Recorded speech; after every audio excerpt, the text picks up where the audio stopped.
next guest tonight has been a Washington bureau chief, a presidential speechwriter, and a political commentator for over 20 years. You know him as the host of Hardball. Please welcome Chris Matthews.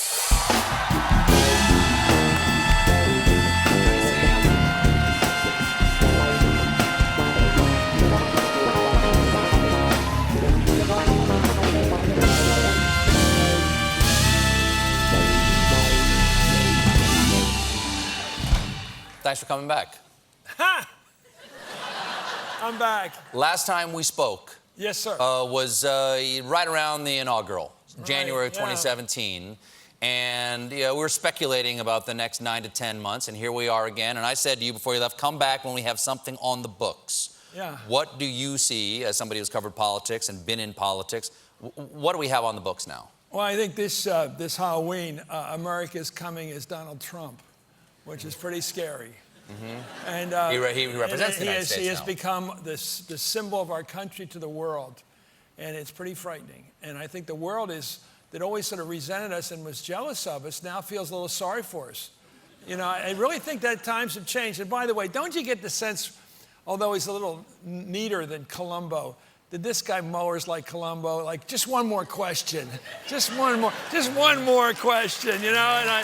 And I get the feeling he's got... As Trump's trying to close the White House door and he him. walks around with that 300-pound attaché case of his, you know, everyone's trying, and he's got no hair out of place. I think the guy's slowly going to build his case against the Trump enterprise, the entire Trump enterprise, starting with the guy who opened up the relations with Russia, following up, then his son-in-law did it. It's going to be a slow, inevitable process of developing the closure between the Trump people and the Russians. And I'll tell you, I've been in politics 50 years on different sides of the fight between journalism and politics.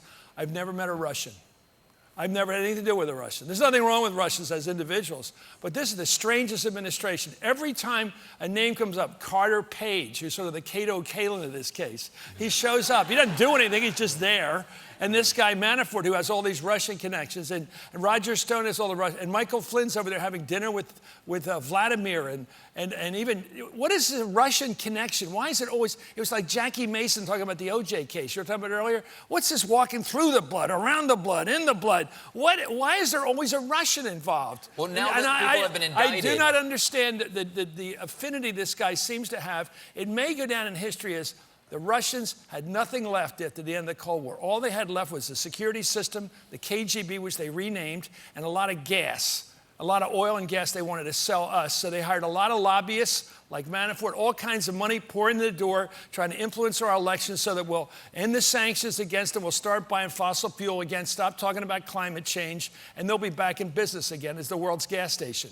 Now, another political figure you've written about is, you've got a new book here called Bobby Kennedy, A Raging Spirit. And before we go into it, can you explain this striking image on the back? Well, I want everybody to see this. This is why I wrote the book. You know, look at this poor family along the railroad tracks in 1968 paying tribute to Bobby Kennedy as his body goes by. On a train. That kind of, after he'd been assassinated, that kind of patriotic commitment and trust in political leaders is gone. Look on the other side, these young African-American kids. You know, and inside the book I showed lines of African-American, they were singing Battle Hymn of the Republic spontaneously when Bobby's body went by. Spontaneously, they just started singing. These white people who've sort of lost their faith in the Democratic Party now, they think they've been abandoned, discarded, they're Trump people or Reagan Democrats, whatever. They had this patriotic connection to this Kennedy guy. Because you know why? He believed in uniting people. And unlike today with Trump, who does everything in the world to distract us with stupid stuff over statues or bathrooms, he's always come up with something to get us to hate each other, or saying that his predecessor snuck in the country from Africa. He never stops at a chance to divide us. That's what Trump wants to do. And Bobby, to his credit, he had flaws, but all he ever tried to do was bring us together. And he was a uniter. He was a man who had empathy for people. Trump has no empathy. He had that. How can you not talk to a war widow and express empathy? And Bobby went to a black community in Indianapolis the night King was killed and walked out there, and I've got the tape to prove it. He said to the guy next to him up on this flat truck, he said, do these people know that King's been killed today? And he said, no, they don't know yet. And he had to walk out in front of a black crowd in a tough neighborhood. The cops wouldn't go in the neighborhood with him. And Bobby stood out there in front of them and told them what had happened and said, we just got to learn to live together. And my brother was killed by a white guy. And I don't think we have that today. We don't have empathy, we don't have unity, we don't have compassion, we don't have leaders that we trust like this guy. The epigraph of this book is a quote from Churchill that says, man is spirit. Yeah. What was Bobby's spirit? You know, I think it was, as a kid, he was the runt in the family. And I worked very hard to figure out why was this rich kid so caring about people in trouble?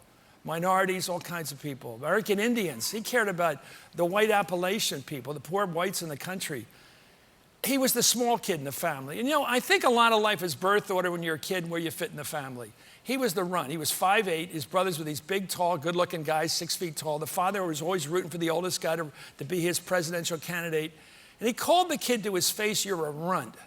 And when the kid showed interest in other people and generosity, he'd say, I don't know where he got that from. And finally, Bobby became the tough guy. But finally, eventually, the real spirit of the guy came out. He looked out for people. Did it come out after JFK was killed? A lot of it happened. I think a member of the family told me on background that he decided that he'd spend his life going after bad guys like mobsters, Jimmy Hoffa, Giancana, people like that, real scary characters. He'd spend a life going after them as prosecutor. And he decided that people like that end up being creating their own hell on earth. They create their own hells, the bad guys of this planet. And so why don't you focus on the victims? And he changed his life that way. There was a terrorist attack in downtown Manhattan tonight, or this afternoon. Yeah. What do you think Bobby Kennedy's response would have been to what we're facing now? Well, I think, like most of us who try to understand terrorism, it's a desperate act by our enemy to get us to hate them more. They want to stir up more hatred on both sides. The idea of terrorism is to make the state that they attack more of a police state, more controlling, less free, more buildings locked up, more passes to get through doors, close up. Today, you can't even go to the Capitol. They used to be able to go to the U.S. Capitol, just walk in the door. To try to close up society so people begin to feel like less than democratic people. And I think the terrorist wins that way.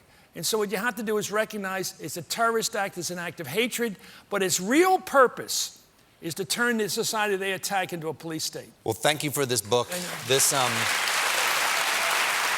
keep this on my desk. Thank you for this book about Bobby Kennedy. He, to me, is the heartbreaking Kennedy. This picture, one of the earliest memories of my life, was watching that train. And I remember my sister putting her arms around me and pointing me at the TV and explaining what was happening and who this man was. And I keep this on my desk. Would you read to the people what Bobby Kennedy said? It's from the South Africa speech. Each time a man stands up for an ideal or acts to improve the lot of others or strikes out against injustice, he sends forth a tiny ripple of hope. And crossing each other from a million different centers of energy and daring, those ripples build a current that can sweep down the mightiest walls of oppression and resistance. Robert Kennedy. Thank you. Bobby Kennedy, A Raging Spirit, is on sale now. Chris Matthews, everybody. We'll be right back.